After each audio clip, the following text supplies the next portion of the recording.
Hélène Paul Lacroix et Madame Berthésia Gilbert Biabiana à titre posthume.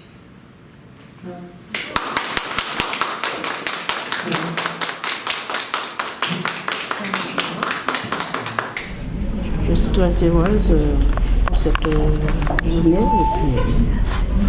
Et puis, on a fait 45 ans de concubinage, alors c'était son avis et puis on est allé jusqu'au bout.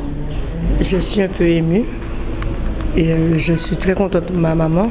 Mais ça nous a fait chaud que le jour qu'on a reçu le courrier du maire en nous disant que le mariage va être fait. Et c'était un jour inoubliable. C'est un jour de joie. On est aujourd'hui très contents, toute la famille, mes frères et sœurs. Mais pour moi, mon sentiment aujourd'hui, là, c'est un grand jour pour moi. C'est un grand jour pour moi, un grand jour pour maman, un grand jour pour la famille. Dès que ça traîne un petit peu, mais avec Dieu, ça finit par aboutir. On a vécu très bien, en attente, surtout. En attente, et voilà les résultats. Je remercie le président de la République, tout le monde qui a participé de près ou de loin pour que ça puisse se faire aujourd'hui.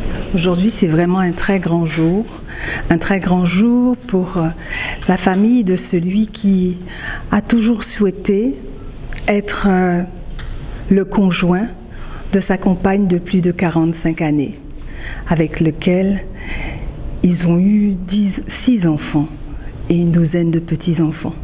Aujourd'hui, c'est un très grand jour pour cette famille bastérienne. Et c'est aussi un très grand jour pour moi en tant qu'avocat de la procédure, parce que, vous vous en doutez bien, c'est une procédure rare et exceptionnelle. Et c'est encore plus rare qu'elle aboutisse. De quoi s'agit-il ? Du mariage de Berthésia Biabiani et de feu son compagnon Hélène Lacroix, très connu à Basse-Terre, grand marieur, grand marin-pêcheur. Il devait se marier le 26 septembre 2014 et Hélène est décédée le 25 septembre 2014. Fort heureusement, les formalités avaient été remplies, accomplies, et nous avons donc commencé avec notre bâton de pèlerin à solliciter le président de la République, car seul le chef de l'État a ce pouvoir discrétionnaire d'autoriser un mariage à titre posthume. Il doit d'abord voir si les conditions sont réunies, et quelles sont-elles. Il faut que le motif soit grave, suffisamment grave, pour que le chef de l'État puisse enclencher la procédure. Ce motif grave, nous le connaissons, c'est la mort. Et il faut également que les conditions du consentement du futur époux décédé soient réunies. Les conditions étaient réunies puisque les formalités avaient été faites en mairie, accomplies, réalisées. Bien évidemment, ça n'est que la première étape. Cette seconde étape s'ensuit de multiples phases de procédure où le ministère de la Justice est saisi par le président de la République, et je crois que nous avons eu notre chemin de croix à faire, puisque comme vous le verrez, comme on le voit, comme cela est dans la loi, les effets du mariage prennent date la veille du décès. Donc le mariage prend effet à la veille du 25 septembre 2014 au 24 septembre 2014. Je crois que c'est le plus beau cadeau que cette belle famille guadeloupéenne ait pu recevoir, et nous remercions vraiment le courage du chef de l'État, la ténacité des ministres de la Justice pour avoir effectivement permis l'aboutissement et l'épanouissement de cette famille guadeloupéenne. Oui, c'est pas tous les jours qu'un maire célèbre un mariage à titre posthume.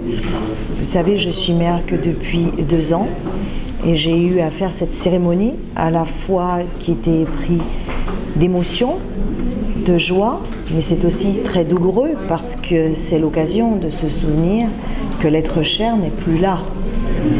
J'ai d'autant plus d'émotion que je n'oublie pas que le défunt était conseiller municipal de cette ville entre 2008 et 2014.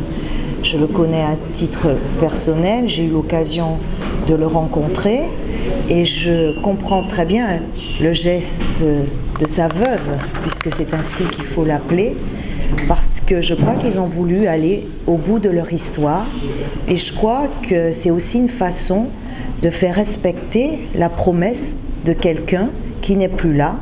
Et je pense que la République, le législateur, a bien compris le sens du mariage à titre posthume. On parle beaucoup de cette société très matérialisée, mais je pense que les valeurs humaines sont très importantes. Et celle-ci, pour moi, à mes yeux, a une place particulière, parce que c'est l'amour qui est le ciment de ce qui unit deux hommes, deux femmes, deux êtres, et en même temps, ça permet d'assurer la cohésion sociale au travers de la famille. Et vous voyez aujourd'hui toute une famille réunie parce qu'ils connaissaient la portée de ce que le défunt souhaitait et que dès le départ, cette veuve, cette épouse a toujours été intégrée dans cette famille. Et donc je dis que c'est un très beau symbole des valeurs que nous devons tous porter et je peux comprendre l'émotion. Et pour moi aussi, ce n'était pas très simple. J'ai dû me préparer et même il y a eu quelques difficultés parce que je n'ai pas respecté tout à fait le protocole. Je lui ai remis, vous avez vu, son livret de famille alors qu'elle n'avait pas signé encore toutes les pièces, qui montrent à quel point aussi c'est pas simple de faire ce type d'exercice, mais en tout cas j'ai été très honorée de le faire au nom de Bertésia Lacroix aujourd'hui et au nom de Hélène Lacroix, conseiller municipal de la ville de Basse-Terre.